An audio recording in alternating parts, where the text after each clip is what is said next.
My name is Ethan Hayes, and Chloe Miller and I grew up together.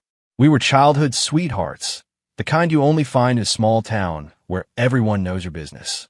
We were both born in a forgotten corner of Appalachia, a place bled dry by coal mine closures, but we shared the same dream.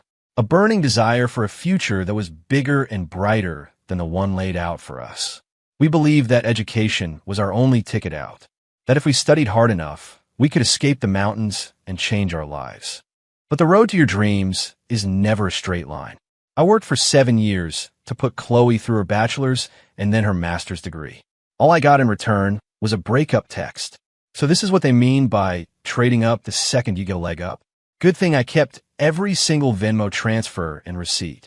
They were about to come in handy. Time flew, and before we knew it, high school was over and we were staring down the barrel of college applications.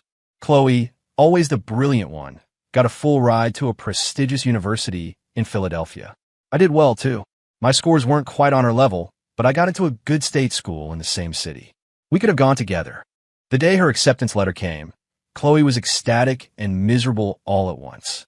She'd gotten into her dream school, but her family couldn't even scrape together enough for the dorm deposit, let alone tuition.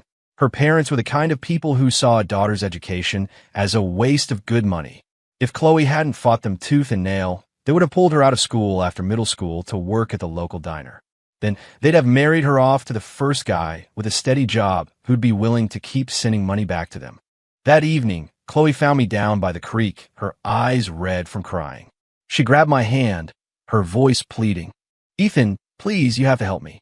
I just need enough for the first semester's tuition and living expenses.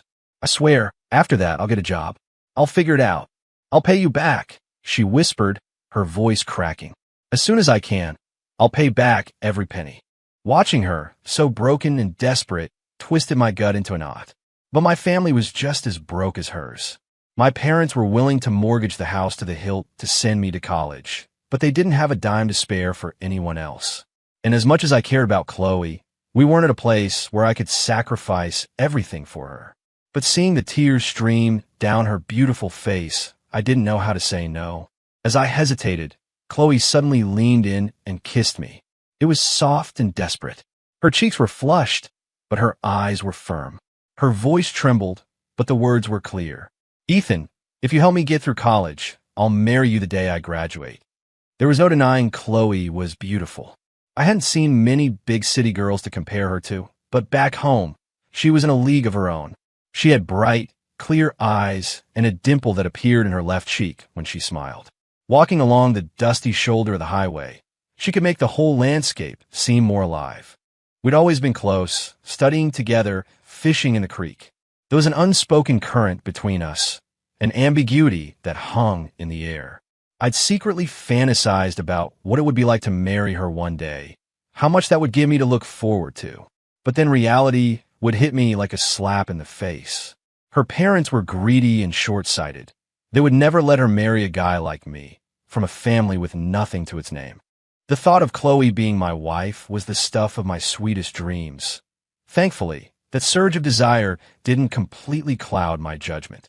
I knew, better than anyone, that my family couldn't afford to help her. The only way was for me to give up my own acceptance letter, get a job, and earn the money for her tuition myself. My parents were already giving their all for me. They wouldn't drain their life savings for someone else's kid. But if I didn't go to college, what would my life become? A series of construction sites and assembly lines. Would I even be worthy of her then? Her with her expanding mind and big city horizons? Wouldn't she meet someone better out there? Someone who could keep up with her? Would she slowly forget the promises she made in a moment of desperation? I grew up poor. I'd seen siblings fight viciously over a few dollars. In a life of scarcity, promises are cheap. They shatter with the slightest pressure. My hesitation was a fog between us, and Chloe felt it instantly. Before I could make an excuse, she closed the distance and wrapped her arms around me. Her body was soft and warm, pressing against mine, and my mind started racing. "Ethan, please," she whispered into my ear, her voice a soft, desperate plea that hammered away at my defenses. In a rush of heat, something inside me broke. Without thinking, I heard myself say, "Okay, I'll help you." The second the words left my mouth, I regretted them. But Chloe was already overjoyed, hugging my arm tighter and planting 2 quick kisses on my cheek. The soft touch on my skin silenced the words of retraction on my tongue. The warmth of her body, so close, was making it impossible to think straight, and I could feel my own body reacting. My rational mind was burning away to embers. I gritted my teeth and forced out the words, laying all my fears on the table. "I can work to support you through college," I said, my voice hoarse. "But to make sure you don't back out later, you have to give yourself to me. Now." The moment I said it, her arms went stiff. She pulled away abruptly, her face pale with shock and panic. "Ethan, we're still young. I can't." Her voice trembled, and she took a step back, looking at me as if for the first time. But this time I held my ground. I knew that whether she agreed or refused, I couldn't lose. If she agreed, it was my insurance. I'd get to marry the girl of my dreams, and with her brains, she'd probably be the one supporting us in the future.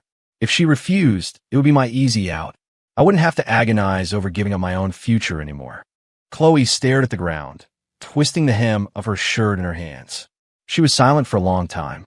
Finally, she just mumbled, "I have to think about it," and ran off. 3 or 4 days passed. I figured she was out of options. No one else in our town could help her, and her parents certainly weren't going to budge. One evening, just as I expected, she showed up at my house. She walked into my bedroom without a word, her head bowed. Her voice was as quiet as a whisper. "Ethan, I made up my mind." And just like that, I secretly gave up my dream of college. Chloe had one last screaming match at home, throwing things and threatening to burn the house down if they didn't let her go. Her parents finally relented, but told her she wouldn't get a single penny from them. I packed a small bag that night, a few changes of clothes, a worn-out notebook, and my acceptance letter hidden in a secret pocket. With Chloe by my side, I boarded a Greyhound bus heading for Charlotte, a city with jobs. We met at the bus station to keep her parents from finding out we were together and causing trouble for my family. It was my first time leaving home. As the bus pulled away, I watched the familiar fields and hills of home recede, a hollow panic growing in my chest. I had no idea what the city would be like, or if I just made the biggest mistake of my life. But Chloe was there, and for the moment, that was enough. Once in the city, I didn't waste any time. I went to a temp agency and got a job at an Amazon fulfillment center. Life at the warehouse was more brutal than I could have imagined. 12-hour shifts, standing on my feet, scanning packages, and loading boxes until my body felt like a machine. The constant roar of conveyor belts was deafening. The air tasted like cardboard dust, and the pay was barely enough to get by. But strangely, I never felt tired. Chloe was with me for that first summer. Worried I wouldn't make enough for her tuition in time, she got a job at a bubble tea shop. No matter how exhausted I was at the end of the day, just being with her gave me strength. It felt like all the noise and grime of the warehouse would just melt away when I was with her, feeling her warmth as I unloaded the day's burdens. But it didn't last. The summer ended, and Chloe left for school. After she was gone, I gave up our small apartment and moved into a cramped room in a shared house near the warehouse. I started working nonstop, a robot on autopilot. The moment my paycheck hit my account, I'd Venmo most of it to Chloe. I had my own little calculation going. If I sacrificed more for her now, she'd remember it when we were married. It would build a stronger foundation for our life together. I wasn't going to stay at the warehouse forever, either. After 6 months of mindless labor, I realized I wasn't learning any real skills. I quit. I bounced around a few different jobs until I landed a position at a local coffee shop. That's when things started to click. I learned everything from a head barista, grinding beans, pulling the perfect espresso shot, steaming milk for latte art. After everyone else went home, I'd stay late to practice, burning my hands countless times. Eventually, the owner noticed and made me a barista at a new branch with slightly better pay. My new goal was to save enough to open my own small coffee shop one day. Coffee shop owner sounded a hell of a lot better than warehouse worker. It was a title I wouldn't be ashamed of when I stood next to Chloe. The days crawled by. It was hard, bone-crushingly hard, but my hope for the future kept me going. I dreamed of Chloe graduating, of our wedding day, of building a home where she would never have to feel the desperation she'd felt that summer. 3 years passed in a blur. Chloe was ready for her senior year internship, but instead of looking for a job, she decided to apply for a master's program. She told me she wanted to get a graduate degree to land a better career, which would mean a better life for both of us. But the real reason was her parents. They'd been pressuring her to come home and get married, knowing a college graduate would command a higher price from potential suitors in our town. They had even shown up at her campus a few times. She wanted to go to a graduate school in a city they'd never find to finally cut them off for good, aside from whatever child support payments the law required. I stood in the bustling coffee shop, a phone pressed to my ear, and didn't hesitate for a second. Chloe, if you want to go, you go. Don't worry about the money. I've got you. She didn't let me down. She had always been smart and hardworking. The day the acceptance letters were posted online, she called me immediately, her voice bubbling with the pure joy of a kid who'd just been given candy. Ethan, I got in. I'm going to grad school. I was steaming milk for a customer. The metal pitcher clattered against the espresso machine, and hot milk splashed on my hand, but I didn't even feel the burn. That's amazing, Chloe. I knew you could do it. Her voice caught, thick with emotion. Ethan, I couldn't have done any of this without you. If you hadn't been there for me, I never would have made it this far. As soon as I graduate, we'll get married, okay? Okay. I was so choked up I could barely speak, my hands shaking as I held the phone. We're finally getting married. After we hung up, I looked at the latte I just made. The foam art was a lopsided mess, but to me, it was the most beautiful thing in the world. I could already see our future. Chloe in a white dress, that dimple in her cheek as she smiled. Me in a tailored suit, holding her hand. That night, for the first time in years, I splurged on a steak dinner from the diner down the street. I ate it with a huge grin on my face, feeling like all the hardship had finally paid off. For the next 3 years, while Chloe was in grad school, I kept working. I took a side job learning to bake pastries, thinking they'd be a good addition to my future coffee shop. I switched jobs a few more times, my wages slowly creeping up, but the money I sent her increased too. There was tuition, books, and the high cost of living in a big city. I was always afraid she wouldn't have enough. In those 7 years, we barely saw each other, just a few days around Christmas each year. But I always felt like we were solid. Chloe called me every month to share stories from her life. One day, she won a national scholarship. The next, her professor praised her thesis. She'd tell me about academic conferences and all the brilliant people she was meeting. We'd FaceTime often. She'd frown at the screen and tell me, "You can't just live on takeout. Cook something for yourself. And don't work so hard. You need to take care of your health." I'd watch her face on my phone, noticing how the small-town softness had been replaced by a polished, big-city confidence. I felt a surge of pride. I know, I'd always say with a smile. You too. Don't stay up all night writing papers. Eat a real meal. Anytime she casually mentioned needing money for something, I'd send it the next day without a second thought, even if it meant I'd be eating ramen for the rest of the week. It was always worth it. Finally, the year of Chloe's graduation arrived. I had been secretly saving up. I went to a jewelry store and bought a modest but beautiful engagement ring. I planned to propose the moment she came back. I even rehearsed the speech in my head about the 7 hard years and all my hopes for our future. But what I got wasn't Chloe stepping off a bus with her luggage. It was a cold, brutal text message. That day, I was at home cleaning the room I'd set up for her, smoothing out the fresh sheets on the bed, imagining how happy she'd be to see it. My phone buzzed.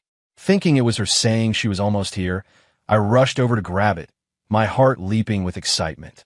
But when I read the message, my entire body went rigid. It was like a bucket of ice water had been dumped over my head, a chilling shock that went straight to my bones. It was from Chloe. The message was short, just a few lines, but every word was a razor blade slicing into my heart. "Ethan, we're done. I met someone else. His family has money, real money. He can give me the life I want. I slept with you for 7 years. You got your money's worth. Don't contact me again. Let's just move on." My fingers turned white from gripping the phone.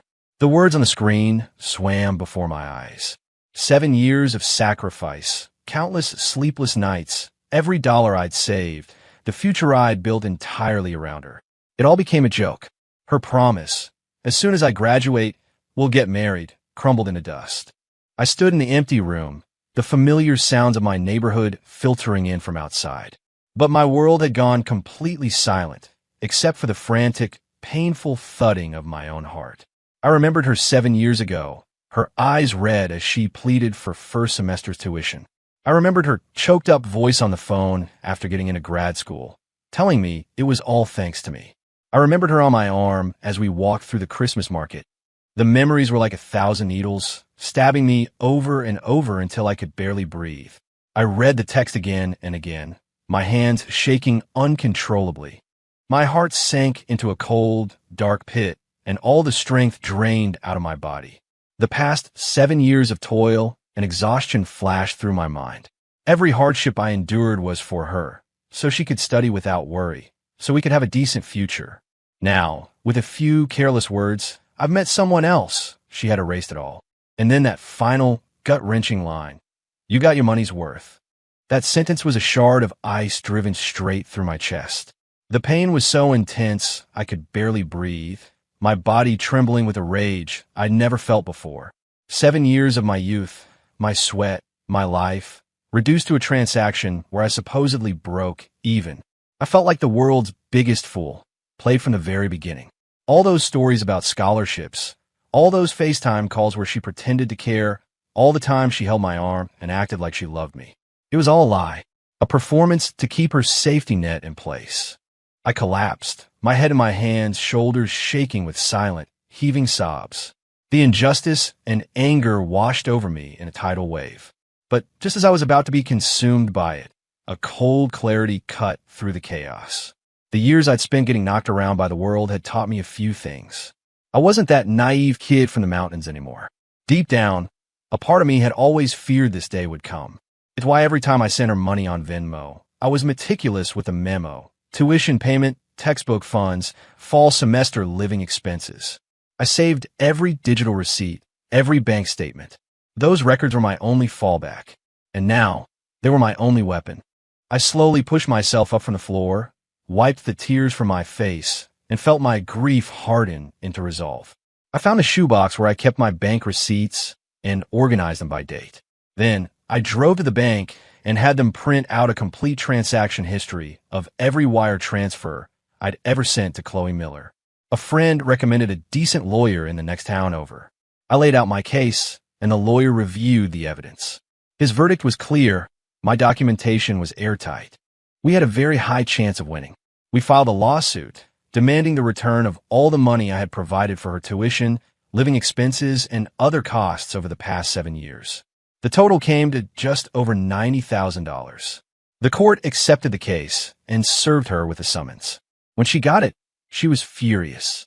She unblocked my number just long enough to call and scream at me. She called me cruel, heartless. She said that after 7 years together, I should have had the decency to just walk away. Then she spat that for the money I spent, I could have maybe paid for a college girl for 2 or 3 years. She gave me 7. How dare I complain about a few $1,000s? A few days later, my lawyer called. Chloe's side wanted to settle out of court. She must have talked to her own lawyer and realized my evidence was undeniable.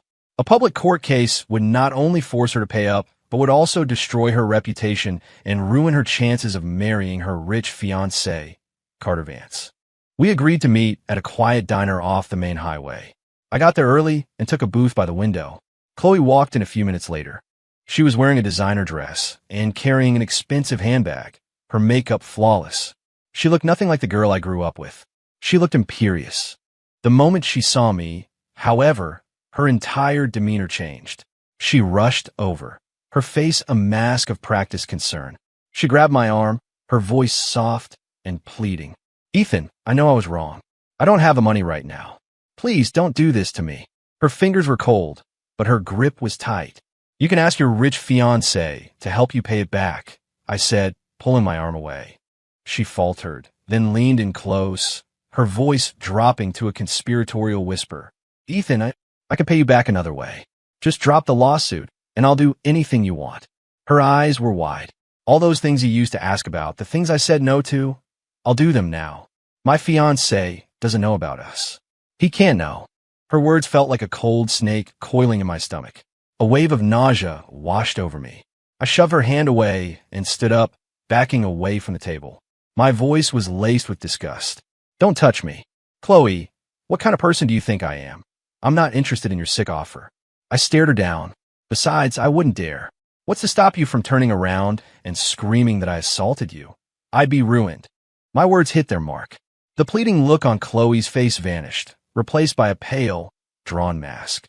Her lips trembled, and her eyes filled with a venomous hatred. Don't be an asshole, Ethan. I'm trying to make this right. What more do you want? I want my money back. That's all, I said coldly. And if you can't pay, I'll just have to ask your boyfriend for it. I'm sure a guy who loves you that much wouldn't mind helping you out. I leaned forward, and while I'm at it, I might as well let him know who paid for his precious fiancé's education. Let him know it was my blood and sweat, money I earned breaking my back in a warehouse and getting yelled at by customers in a coffee shop. I smiled. Don't worry, I'll find him. I'm sure someone at your university knows who you're dating. Don't you dare. Chloe's voice was a panicked squeak. She knew Carter, despite his wealth, was obsessed with her innocent image. He was marrying her because she was educated, beautiful, and had, so she claimed, no family baggage. She'd even lied and told him she was a virgin. If he found out about our 7 years together and all my money, he would dump her in a heartbeat. She couldn't lose him. She couldn't lose the life of luxury she'd just secured. Her shoulders slumped in defeat. The arrogance was gone, replaced by pure desperation. Don't go to him, she pleaded, her voice choked with tears. I'll pay you. I swear I'll pay. Give me some time. I'll make monthly payments. I'll pay it all back. Fine, I nodded, but I want a promissory note, signed in front of my lawyer, stating that you will repay the full amount with interest within 5 years. I had this planned all along. Only a legally binding document would keep her from trying to wriggle out of it again. Getting my money back was the only way I could reclaim a piece of what I'd lost. Chloe had no choice but to agree. That afternoon, we met at my lawyer's office. He had the document ready, clearly stating that she owed me $92,600, the total of my 7 years of support, plus a reasonable interest rate. Her hand trembled as she held the pen, smudging the ink several times before she finally managed to sign her name and press her thumb onto the ink pad. As soon as it was done, she snatched her copy of the agreement, turned, and walked out without another word, without even a glance in my direction.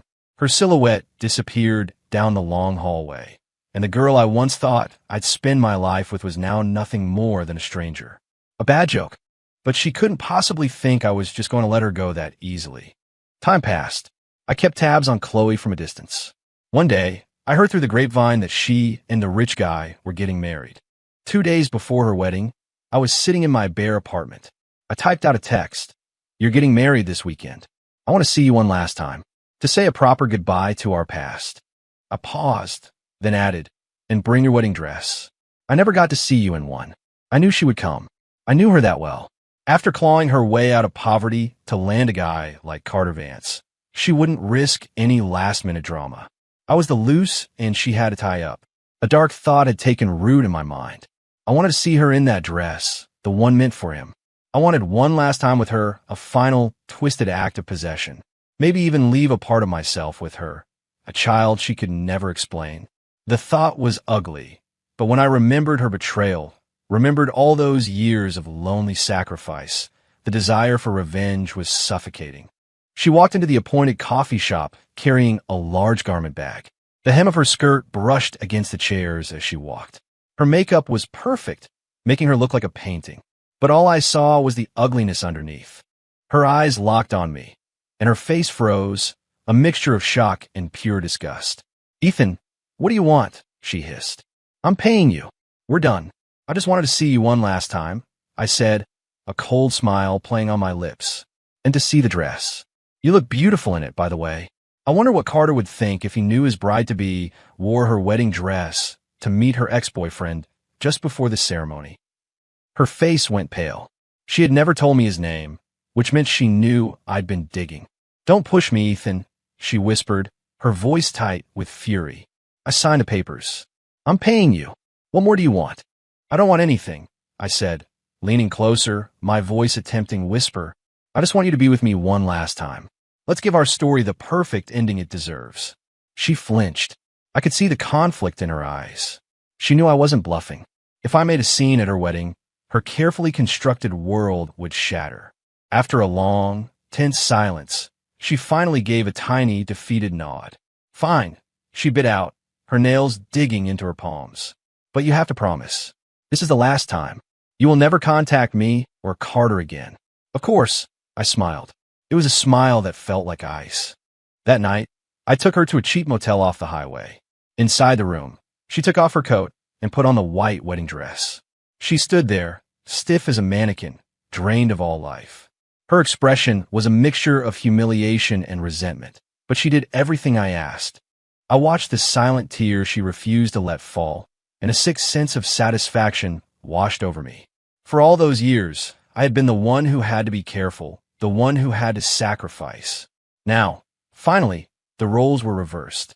Chloe and Carter's wedding went on as planned. I saw the pictures on Instagram later. It looked like a fairy tale. Her dress was magnificent. I didn't go. I never contacted her again. I knew pushing my revenge any further would only end up destroying me, too.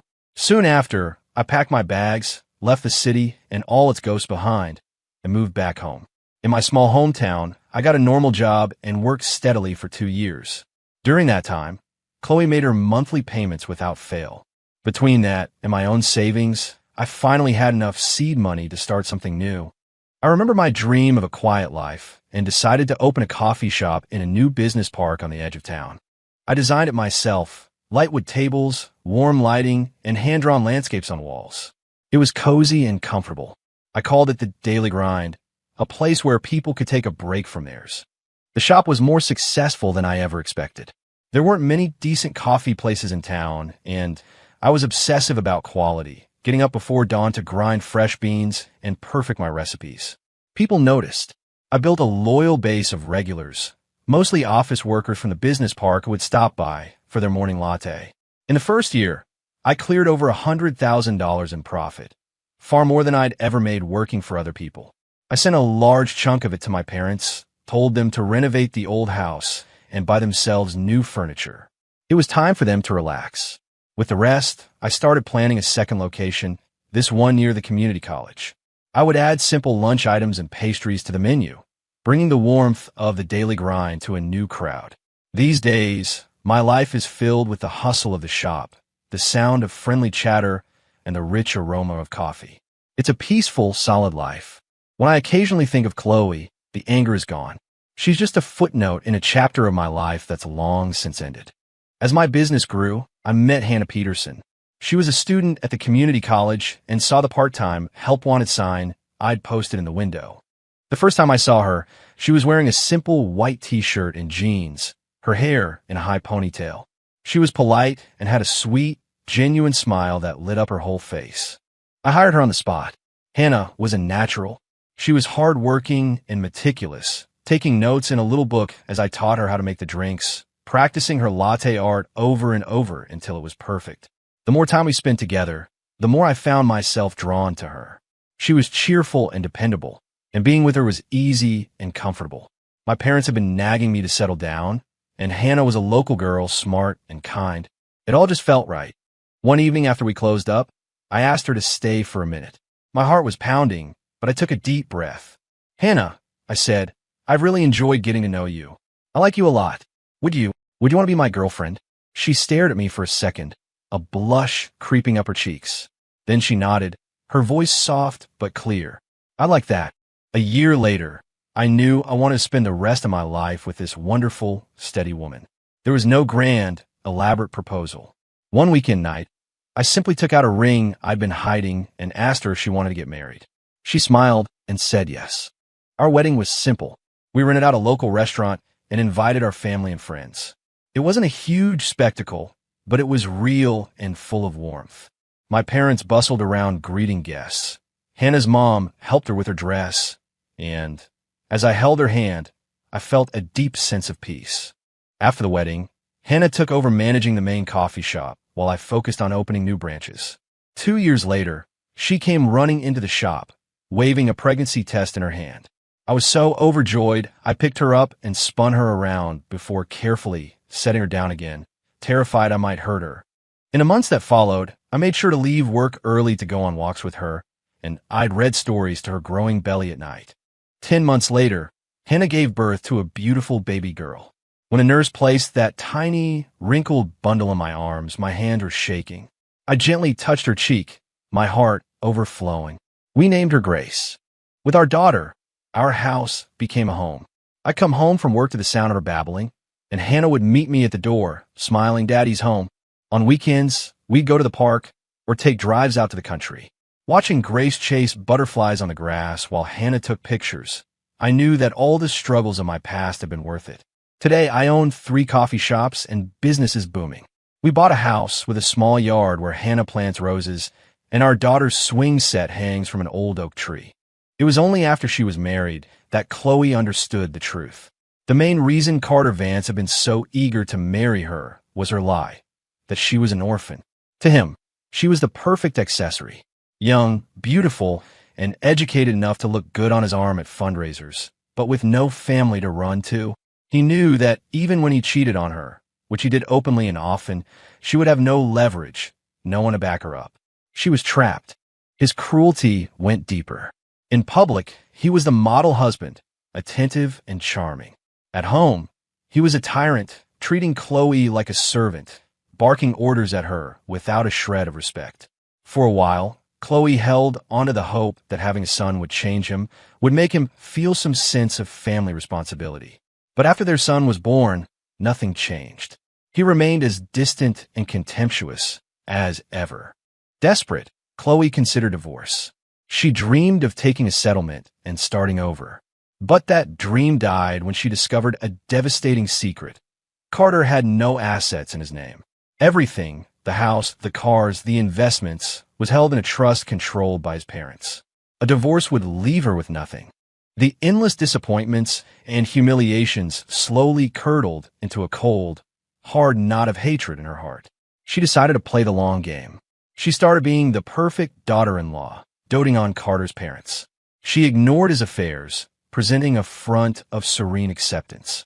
And secretly, she began slipping medication into his food that would, over time, render him sterile. She had a new plan now. She would wait. She would wait until Carter was old and weak, until their son was grown and ready to inherit the family fortune.